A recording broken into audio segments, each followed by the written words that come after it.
Hi. Today I wanted to bring you 5 steps to support you in grounding during instability. And I don't know about you, but I have been experiencing some real moments already of instability and the amount of change that I'm navigating at times feels a bit overwhelming and preparing for moments that feel like they're still coming. So these are 5 steps that you can take that I have done recently, and I just wanted to offer them to you. Some of them you may be very familiar with, some of them might be gentle nudges or reminders, or actually a new practice that you haven't tried. So the first one is values. What are your core values and priorities? What are the things that have the deepest meaning to you that help you make the choices for how you're going to move forward in your life? What do you care deeply about? And you can go and do a very big practice in writing and thinking through values. You can go online and look at words for values and do something like you would do if you were doing it for your business or your organization in your life. You can also do this pretty quickly. You can sit for a few moments, jot something down in a sticky moment when you have a quiet moment, or at the end of an evening, and think through 1 or 2 or 3 things that are very, very important to you and have been really true to you. They could be family, it could be connection, it could be stability. So think through what some of those are for you. And there might even be some real priorities that feel very clear to you in this moment, and get clear on those. So have those and hold on to those and come back to them, and they will really support you in moments of instability. Number 2 is action.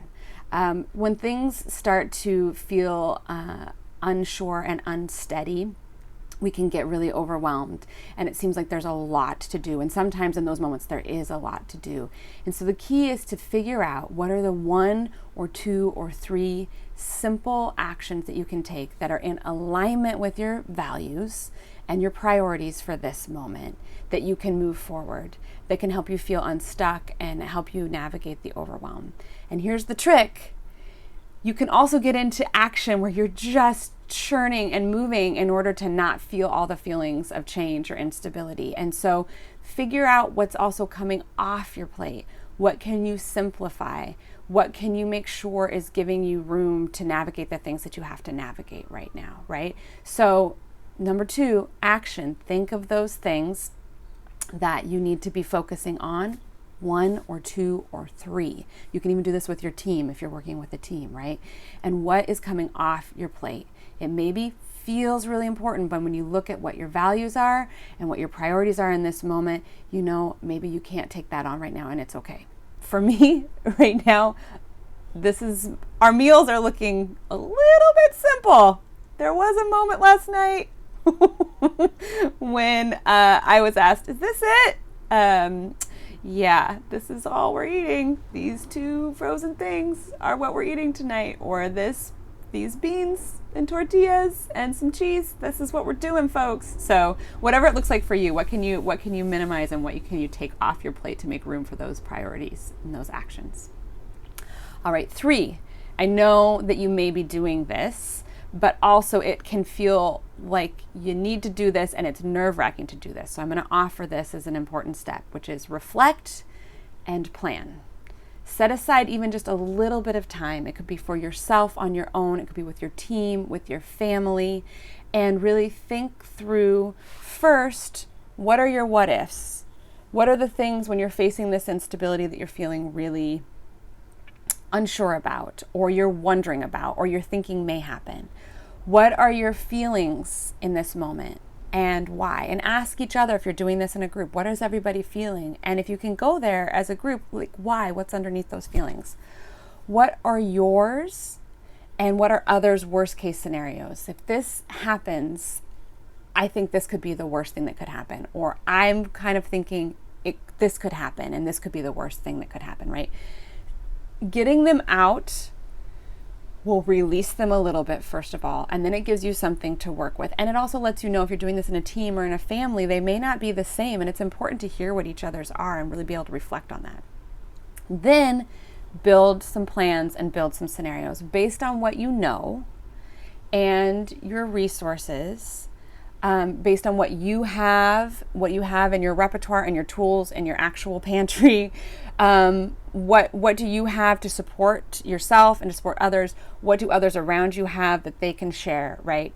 And start to build out your scenarios. Build out what you would do if any of those what ifs happened. What would you do if the worst case scenarios happened? And if you're in a situation where you can actually write some of that down, it can be really helpful to have this written down, especially if you're on a team or this is a family or community conversation. Have it written down. So then, as the unexpected happens, come back to those plans. You may naturally just come back to those plans, and even if it's not written down, kind of be able to respond, oh, I thought through this already. But you can also we actually talked about this already. We wrote this and here's the plan, and go through the plan, right?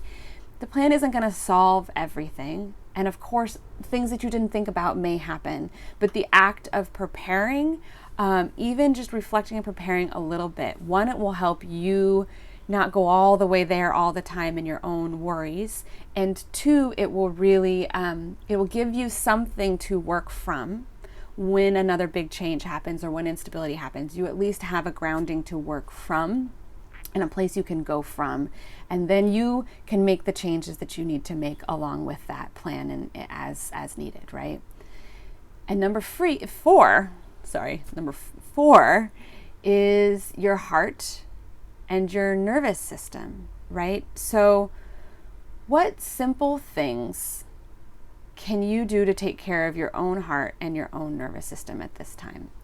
This actually goes hand in hand with the action piece and the planning piece, because when you need to be in action and you need to use your plans, you want to have done as much as you can to really feel connected to your own heart and have your nervous system calm as it can be, right? So you can operate from that when things get really shaky. So what can you do right now to offer yourself some simple comforts? And what can you do right now to take care of your nervous system? Things like, if there's a few moments you can do some breathing, if there's a few moments that you can do some meditation, some walking, is there somebody that is really helpful for you to talk with and talk through things with, right? What can really take care of you in this moment? And then another thing that can really help our hearts and can help our nervous system in instability is really finding ways to be appreciative, even when it's really hard, even when it sucks.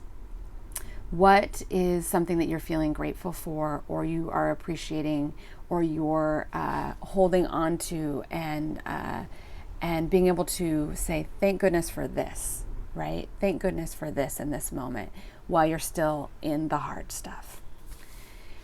So that's number 4.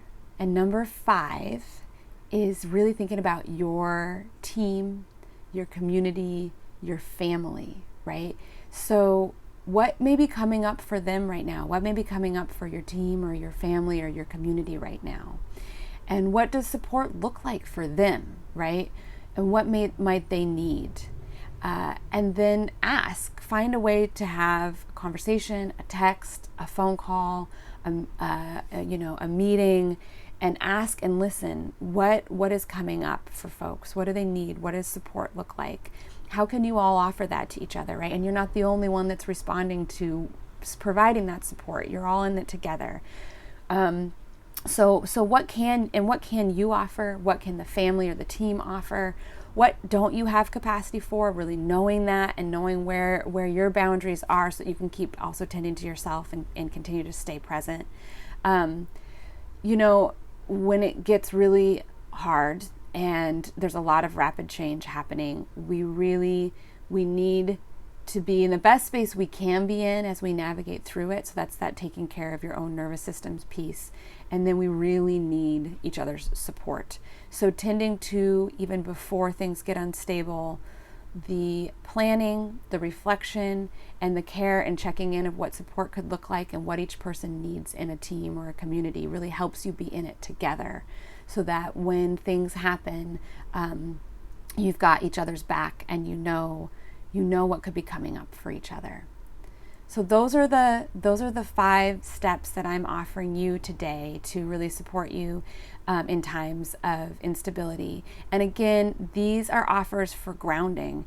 They're not to make it all easy or happy. Sometimes instability can be okay, and you can get through it pretty quickly. And sometimes it's a long haul, and it takes a lot of work and a lot of energy, and it's hard.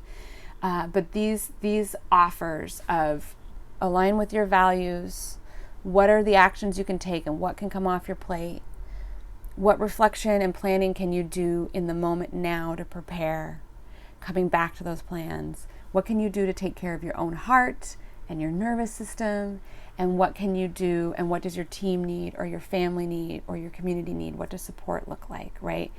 Coming back to those 5 things will give you some grounding to move through the instability. I know you've got this, and I know we're going to get through all of these rapid changes together. And I believe in the long run, we are going to have learned so much from each other and really found a way to be more connected to who we want to be in the world and the world we want to create. Thank you for listening, and may you be well.